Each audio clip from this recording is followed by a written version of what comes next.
Hello, I'm Jim Morningstar, Director of Transformations and your guide through this 8-session advanced practicum and apprenticeship in community building. In this class, we will look at models of spirituality and psychology and how they can blend seamlessly to give us a clear roadmap on our journey as community builders. The goal of spiritual psychology is to live with purpose and to join with and inspire others to do the same. What is spiritual psychology? In a true classic sense, the term is redundant. Spiritual psychology is the study of the psyche, the personification of the human soul, and it must be spiritual, that is, concerned with the animating principle of life. Since our Western scientific heritage and traditional psychology has assigned the mind and body to the realm of the measurable, science, and the spirit to the domain of faith, religion, there's been a split in our understanding and approach to these essential aspects of the human phenomenon. The advent of holism as a philosophical tenet in the latter part of the 20th century heralded a fundamental shift in consciousness from linear or causal thinking toward systemic awareness. We can no longer operate with an old mechanical model if we are to understand the interdimensional realities that allow us so much freedom and expansion in our capabilities. It is critical that we have a psychology that not only admits the existence of the human spirit, but also takes it fully into account in knowing and understanding human behavior.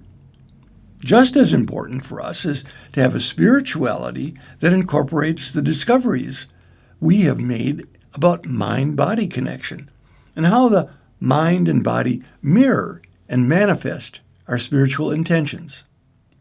To keep the two realms separate is to keep us split and severely limited in our knowledge and treatment of the whole human being. Spiritual psychology is not just a New Age phenomenon. Each generation brings in a New Age of sorts, but the changing values during the latter part of the 20th century heralded a paradigm shift in worldview that got the label New Age, astrologically associated with the age of Aquarius. As often happens when there is a great departure from a former system, as we go through in adolescence, the swing is radical and in the beginning can be ungrounded. For example, if accumulation of material wealth was a prominent value in a prior system, then anything and everything that is non-material may be embraced and assumed to be of value in the beginning of a new system. We have matured over time, however, beyond the artificial split between material and non-material, science versus religion, and have begun to evolve integrated, valuable advances in world consciousness. What can we learn from traditional approaches to spirituality? The goal of spiritual pursuit has been called Enlightenment. This is a form that connotes a higher state of consciousness in which individuals live in a non-dual reality, able to emit and shed light on areas of darkness or confusion in which most humans live.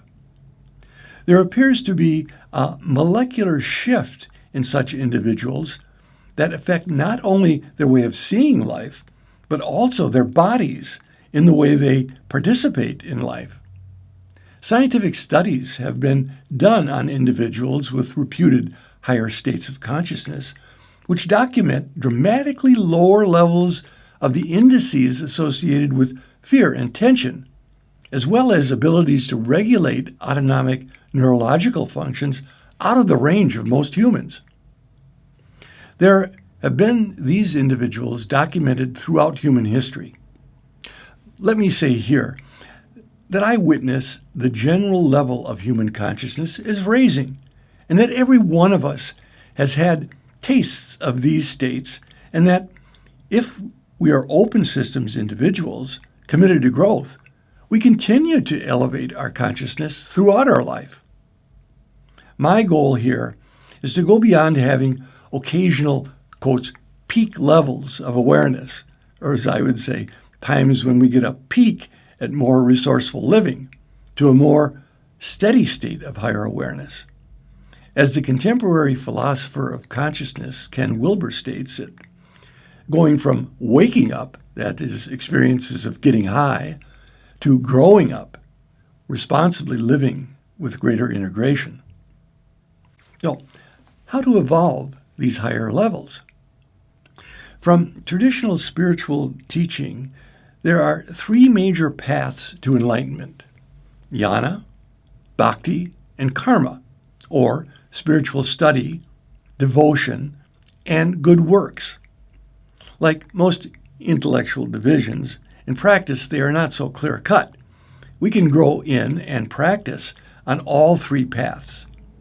I associate them with the three major energy centers in the human body: the third eye, the seat of wisdom; the heart, the center of devotion; and the lower dantian, the gut, as the center of power and fortitude to lead the good life in the face of all obstacles. Now understand, this is just my interpretation of these traditions, as exemplified for me by wise teachers like the Dalai Lama or Saint Germain, heart-centered devotional mystics like Teresa of Avila or Rumi, and those known for their service to the world like Gandhi or Mother Teresa. Indeed, all of us incorporate aspects of all three paths, yet often have a penchant for one to which we're attracted.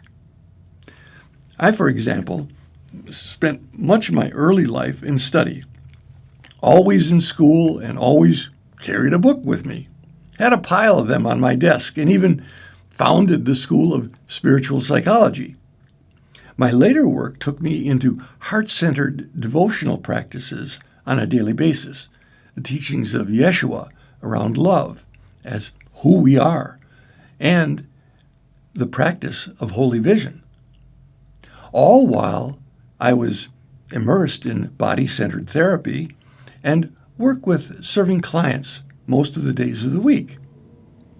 This all led to my changing the name of my work to the School of Integrative Psychology, which promotes components of all three traditional spiritual paths and a holistic approach to psychology.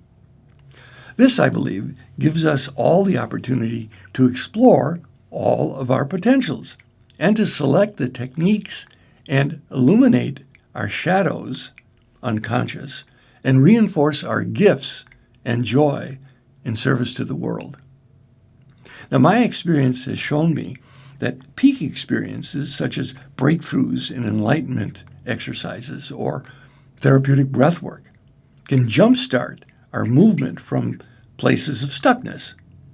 But it is the commitment to daily practice that leads to steady states of inner peace and certitude of who we are.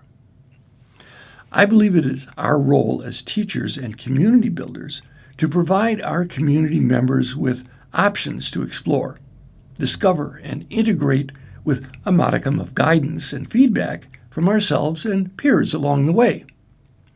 This is different from the former paradigm of education in which, quotes, facts are given to be memorized and repeated, especially in religious education that purports to impart universal truths through dogma. Now, at this point in our community building work, we are deepening our inner certitude of who we are as community builders, as we are extending our communities of spirit in family, social, work, as well as teaching. Here is where everything we learn in our community with one another deepens our inner wisdom and ability to have this reflected in our presence in the world. Any way we grow individually and as a collective influences the vibratory constellation of the planet. Our power in the universe is to bring collective consciousness back into alignment with truth, simplicity, and love, one conscious breath and thought at a time.